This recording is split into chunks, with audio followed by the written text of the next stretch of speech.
प्रत्येक सीझनचं त्याचं एक वैशिष्ट्य असतं. इथे म्हणायला गेलं तर थंडी 12ही महिने असते, परंतु विंटरमध्ये जे स्पेसिफिक 4-5 महिने असतात तेव्हा स्नोफॉल पण असतो, वातावरण भरपूर फ्रीझी असतं.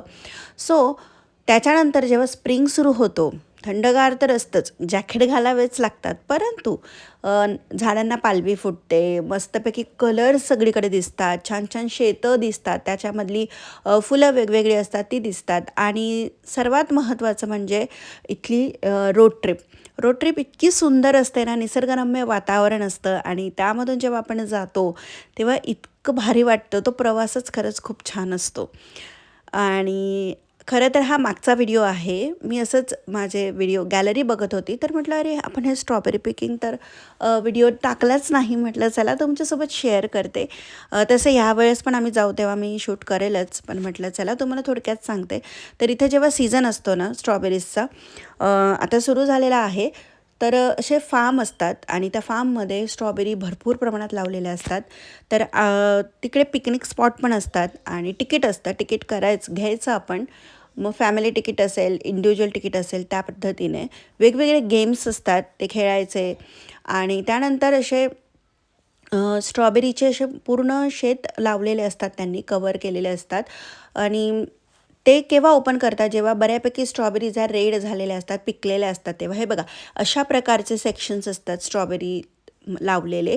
आणि आपण कुठेही म्हणजे बघू शकतो, स्ट्रॉबेरी तोडू शकतो, त्या खाऊ पण शकतो आणि घरी पण घेऊन जाऊ शकतो. फक्त घरी त्या बकेट्स देतात, त्यामध्ये स्ट्रॉबेरी टाकायच्या आणि जेवढं वजन होईल तेवढ्या पे करायचं आणि घरी घेऊन यायचं.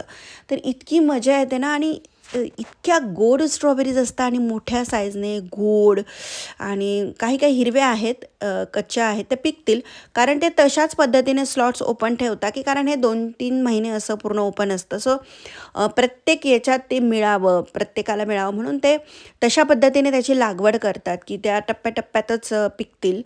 सो अशा पद्धतीने इथे बघा, प्रत्येक स्ट्रॉबेरी नाही हिरवीगार आहे, मध्ये मध्ये काही झाल्या आहेत, मध्ये नाही झाल्या आहेत. सो ज्या लाल झालेल्या आहेत त्या आपण काढायच्या. आणि असं भरपूर म्हणजे 25 एक तरी असे फील्ड आहेत यांचे. मुलं तर फार खुश झाले, कारण त्यांना स्ट्रॉबेरी खूप आवडतात आणि अशी मस्तपैकी फ्रेश जेव्हा तोडून मज्जा असते ती, म्हणजे तोडायची एक मजा असते, ती खायची.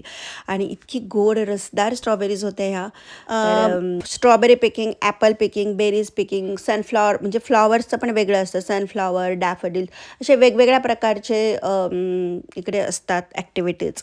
तर तेवढं फन, कारण मुलांना बघायला मिळतं, शिकायला मिळतं की फ्रुट्स कसे येतात, किती व्यवस्थित पद्धतीने तोडायचे असतात. मग ते शॉपमध्ये येऊन मग आपण त्यांना खरेदी करत असतो. तर असा हा छोटासा ब्लॉग होता. ओल्ड ब्लॉग आहे, पण म्हटलं चला तुमच्यासोबत शेअर करूया. तुम्हाला आवडतं का स्ट्रॉबेरी? कमेंट करून नक्की सांगा.